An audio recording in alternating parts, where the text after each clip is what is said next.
ओम परम तत्वाय नारायणाय गुरुभ्यो नमः। भाइयों बहनों बच्चों को मेरा प्यार और बड़े बुजुर्गों को मेरा प्रणाम। आप सभी मेरे साथ बोलिए श्री राम जय राम जय जय राम, श्री राम जय राम जय जय राम। आपके संकट चाहे कितने भी बड़े हों और कितने ज्यादा हों, बस आप भगवत का नाम अगर जाप चालू है तो आपका संकट तो समाप्त हो ही जाएगा और प्रभु आप पर कृपा भी अपनी बरसा देंगे। भाइयों बहनों, अगर सच्चे मन से भगवान को याद करें तो भगवान अपने भक्त की जरूर सुनते हैं।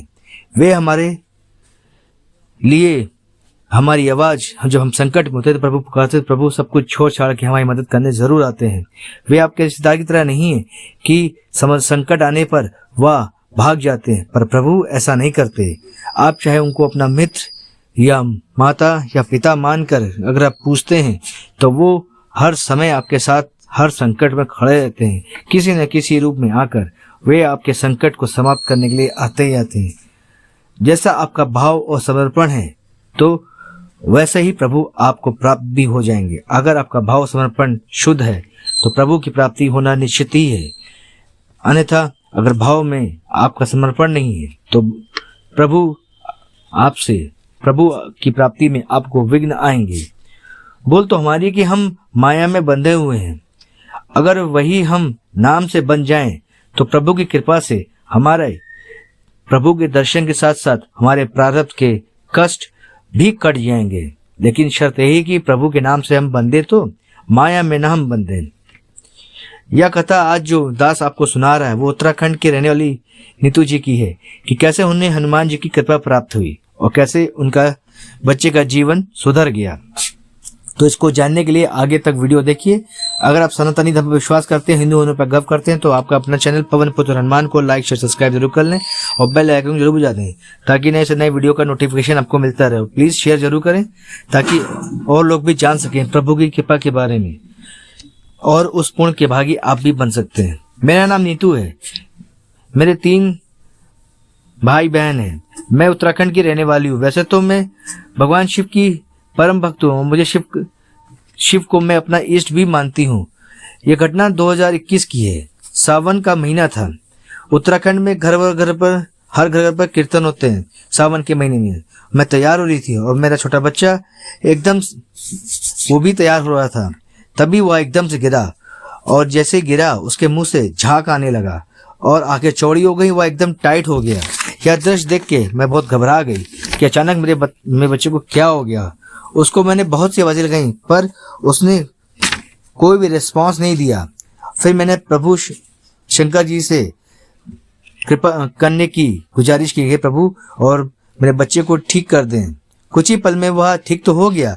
उसके जब वो ठीक हुआ तो मैं उसे डॉक्टर को दिखाने ले गई। वहां पर डॉक्टर ने उसको ग्लूकोज चढ़ाया, फिर नॉर्मल होने पर उसे डिस्चार्ज कर दिया। फिर वही फिट्स उसे हफ्ते में 2 बार आने लगे। फिर मैं अपने भोलेनाथ से पूजा के समय में कहने लगी, हे प्रभु इतना भी कष्ट मत दो कि मेरा बच्चा कोई कष्ट से असहनीय पीड़ा उसको हो जाए। कोई रास्ता दिखाओ, कम से कम जो मेरे बच्चे के कष्ट समाप्त हो गए। तभी मेरे अंदर से जब मैं प्रभु से प्रार्थना कर रही थी तभी मेरे अंदर से आवाज आने लगी कि तुझे अपने पुत्र को हनुमान चालीसा का जाप करवाना चाहिए। मुझे अंदर से लगा जैसे मेरे प्रभु मुझसे कह रहे हैं कि इसको मेरे बच्चे को हनुमान चालीसा का जाप करनी है। तो उसके बाद से मैंने अपने बच्चे को समझाया और हनुमान चालीसा के बारे में उसको गुणगान किया कि कैसे हनुमान चालीसा लिखी गई है और क्यों लिखी गई है और इससे क्या क्या हो सकता है। फिर धीरे धीरे मैंने उससे पहले तो जबरदस्ती मैंने हनुमान चालीसा पढ़वाना चालू किया। जब मैं पूजा करती थी तो उसको अपने साथ बिठाकर मैं हनुमान चालीसा का जाप करवाती थी और मैं भी अपना जाप करती रहती थी। पर धीरे धीरे तो पहले मना करता था क्योंकि वो आज की जनरेशन का बच्चा था ना, वो नास्तिक था तो उसको भगवान से लगाव नहीं हो पा रहा था। पर मेरी जोर जबरदस्ती की वजह से उसने पूजा पाठ करना चालू कर दिया था। यह दिसंबर 2022 की बात है कि मैं नीचे काम कर रही थी। तभी मुझे ऊपर से एक धड़ाम से आवाज आई तो मैंने देखा ये आवाज क्यों आई। तो मैंने देखा कि मेरा बेटा नीचे गिरा हुआ है और वैसे ही स्थिति उसकी हो गई, एकदम टाइट सा हो गया, एकदम सुस्त। किसी तरह उसको मैनेज करके मैं डॉक्टर के पास लेके गई। वहाँ डॉक्टर ने दोबारा इसका चेकअप करके बताया कि इसकी थोड़ी कंडीशन अब सीरियस जैसी होती जा रही है। अगर ये दवाइयाँ मैं दे रहा हूँ, अगर इससे असर नहीं होता है तो इसका फिर ऑपरेशन करना पड़ेगा, और इस दवा में कोई नागा भी नहीं होना चाहिए। यह बात मैं सुन के बहुत घबरा गई थी। मैं बहुत ज़्यादा घबरा गई थी। मुझे कुछ समझ में नहीं आ रहा था कि प्रभु और कितनी परीक्षाएं आप मेरी लोगे। मैं अपने घर पर प्रभु से कहने लगी, हे प्रभु ये क्या हो रहा है, मेरे बच्चे के साथ क्या हो रहा है, इसकी तबीयत ठीक क्यों नहीं हो रही है। एक दिन इसकी तबीयत क्यों नहीं ठीक हो रही थी। एक दिन मैंने किसी तरह अपने बच्चे को मैनेज करके समझा बुझा के उसके अपने साथ हनुमान जी के मंदिर ले गई। जब वहाँ मैं मंदिर गई तो मंदिर वहाँ हम लोग पूजा के समय वहाँ बैठे हुए थे। तभी वहाँ के पुजारी जी आए और कहने लगे मेरे बच्चे के पास आके, क्या इसकी तबीयत खराब रहती है, ये इसका मन कुछ करने को नहीं करता है इसका, और आए दिन ये बेहोश जैसा हो जाता है।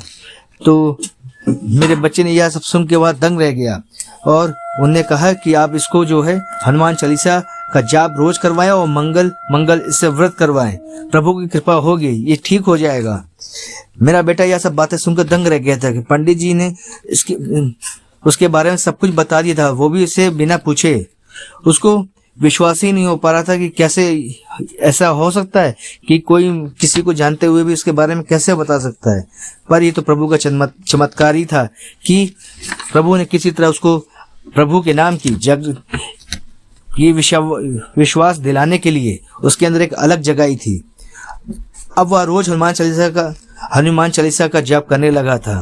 रात में सोते समय भी वो हनुमान चालीसा को सुन के सोया करता था, और उसका यही दिनचर्या में शामिल हो गया था।